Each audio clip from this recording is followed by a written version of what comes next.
Kalau memang mereka kelompok yang terindikasi menggunakan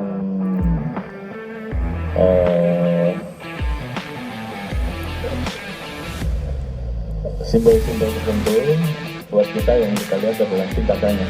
Kalau itu meresahkan masyarakat, kita tindak tegas.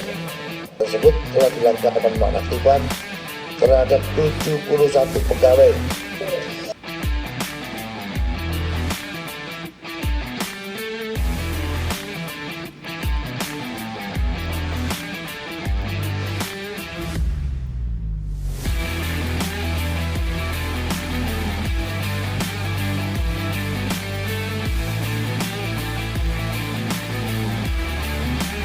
Yang mengganggu awalnya dia, yang mengganggu proses bisnis.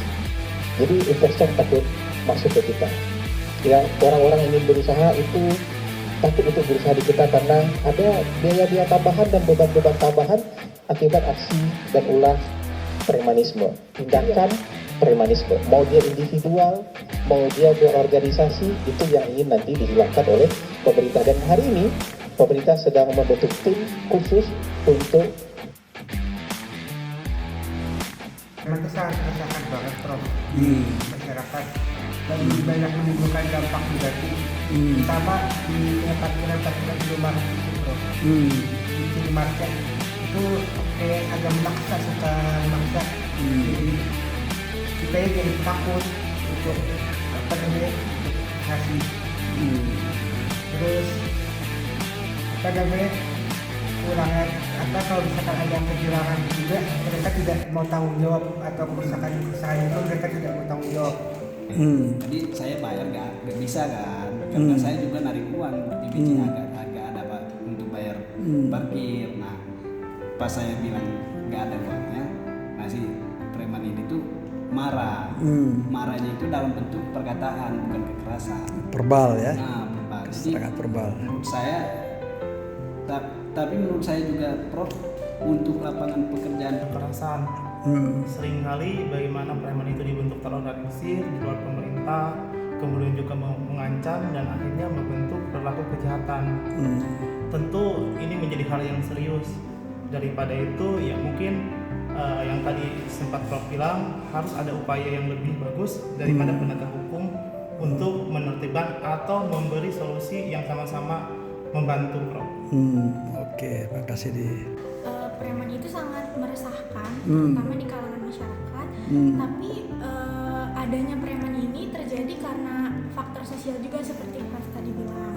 Karena tidak ada lapangan pekerjaan yang memungkinkan mereka untuk bekerja yang lebih layak. Jadi terjadi preman seperti di pasar, terus kayak di parkiran bebas. Tapi mereka juga sebenarnya kalau di parkiran itu kalau ada kehilangan mereka juga nggak tanggung jawab, kurang tanggung jawab. Jadi menurut saya harus ada langkah dari pemerintah seperti tadi dijelaskan oleh Prof untuk mengurangi preman itu, mungkin dengan membuka lapangan pekerjaan yang lebih layak. Oke, makasih. Saya, Prof, jelas meresahkan karena selain mereka juga menimbulkan efek negatif, mereka juga suka bikin kerusuhan. Entah dia mencopet atau juga merampas barang-barang yang bukan hak miliknya. Lalu juga kadang benar apa yang teman saya bicara tadi, kalau preman yang di parkiran itu kalau ada motor kehilangan atau kendaraan lain kehilangan, itu mereka gak tanggung jawab dengan alasan mereka hanya menjaga tapi tidak akan bertanggung jawab karena itu bukan kerjaan mereka gitu.